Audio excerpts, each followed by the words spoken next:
In the very early hours of today, June 13, 2025, the world woke up to shocking news from the Middle East.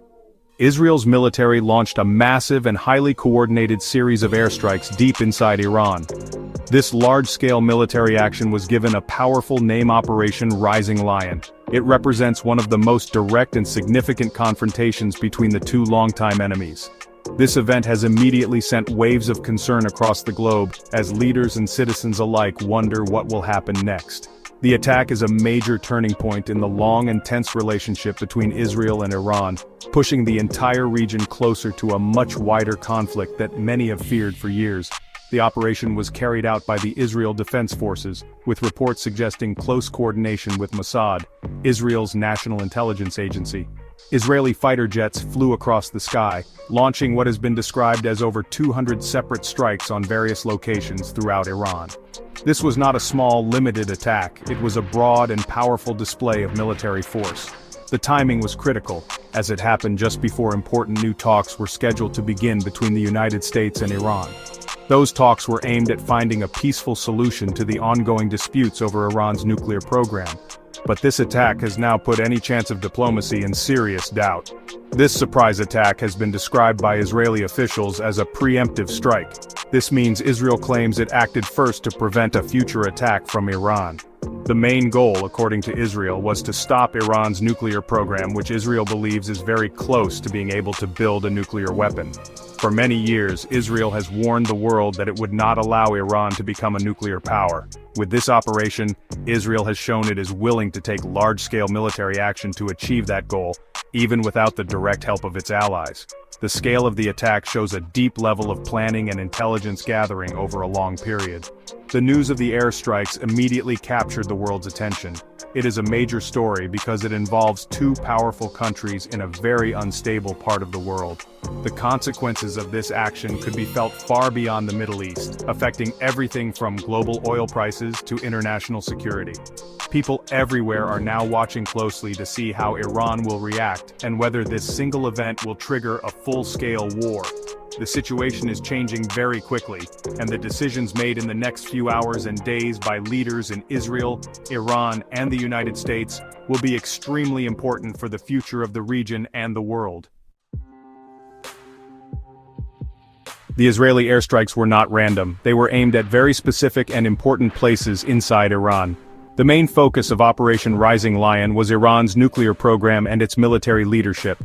One of the most significant sites hit was the Natanz uranium enrichment facility, a key part of Iran's nuclear activities. Other targets included military bases where Iran develops its powerful ballistic missiles. The operation also struck military command centers, including the headquarters of the powerful Islamic Revolutionary Guard Corps in the capital city of Tehran.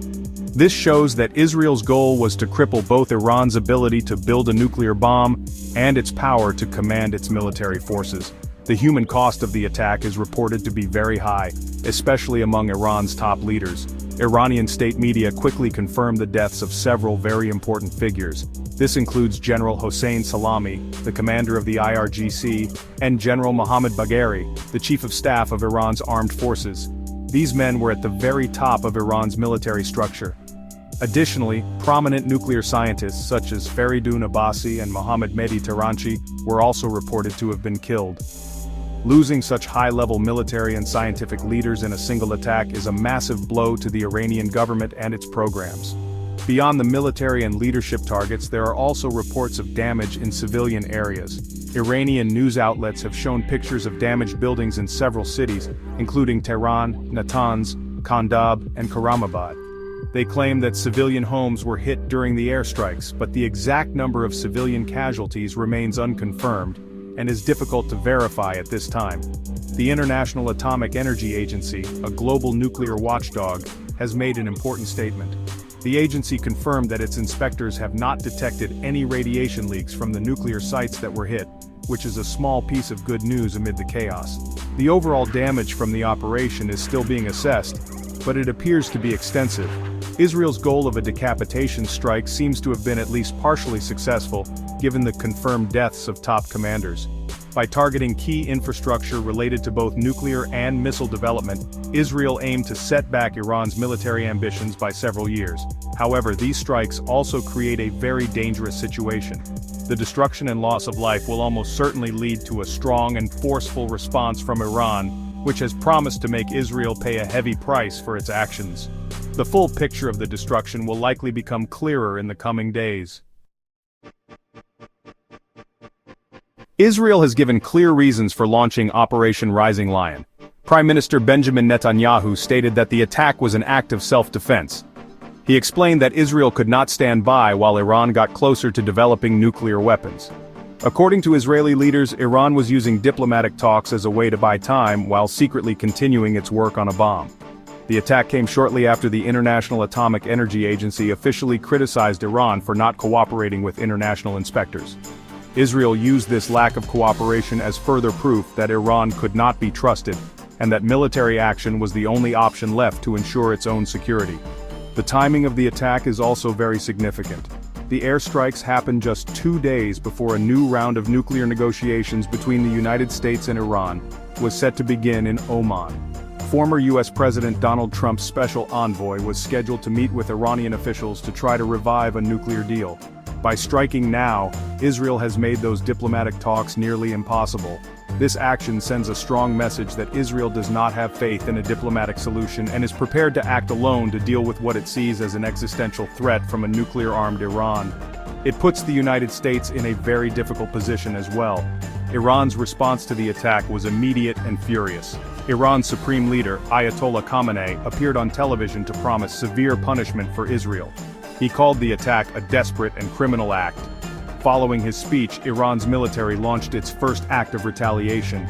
It fired more than 100 drones toward Israel, signaling that it would not let the attack go unanswered. An Iranian military spokesperson also stated that both Israel and the United States would pay a heavy price for the aggression, even though the U.S. has said it was not involved in the strikes. This immediate and angry response raises fears of a direct war.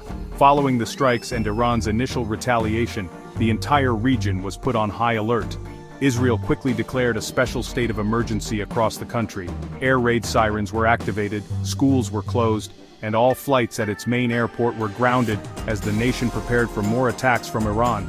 At the same time, Iran suspended all flights at its main international airport in Tehran. Neighboring countries also took action to protect themselves from the growing conflict.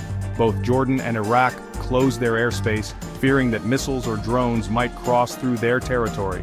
These actions show just how quickly the conflict is spreading and affecting the entire Middle East. The United States has made its position very clear. American forces were not involved in Operation Rising Lion. However, U.S. Secretary of State Marco Rubio confirmed that Israel did inform Washington about the attack before it happened. This pre-notification shows the close alliance between the two countries. In response to the strikes, the U.S. military has placed all of its forces in the Middle East on high alert to protect them from any potential retaliation from Iran. Secretary Rubio also issued a strong warning to Iran, telling its leaders not to target any American personnel or interests in the region. The U.S. is trying to avoid being pulled directly into the conflict while still supporting its key ally, Israel. The economic impact of the airstrikes was felt almost immediately around the world. Global oil prices jumped sharply as soon as the news broke. The price of Brent crude oil, a major international benchmark, increased by about 8 to 12%. This happened because traders are worried that a wider war in the Middle East could disrupt the supply of oil from the region, which is home to many of the world's largest producers. A major conflict could close important shipping lanes like the Strait of Hormuz, through which a large portion of the world's oil passes. This spike in oil prices could lead to higher gas prices for consumers everywhere. The international community has reacted with widespread alarm and condemnation. Leaders from around the world, including from the United Kingdom, the European Union, Australia, and Japan, have called for calm and restraint. They are urging both Israel and Iran to step back from the brink of war and avoid making the situation worse. Even countries in the region like Saudi Arabia and Oman have expressed deep concern and are calling for de-escalation. The global consensus is that diplomacy, not violence, is the only way forward. These nations fear that a full-scale war between Israel and Iran would have catastrophic consequences that would destabilize the entire world. This event is incredibly important to follow because it has the potential to reshape the Middle East and impact global security for years to come. Operation Rising Lion has shattered the fragile status quo and replaced it with a very high risk of open warfare. The key questions now are how far Iran will go in its retaliation and whether Israel will strike again. The world is watching to see if diplomacy can find a way to pull the two sides back from a devastating conflict. The choices made in the coming days will determine whether the region descends into a wider war or finds an unlikely path back toward peace and stability.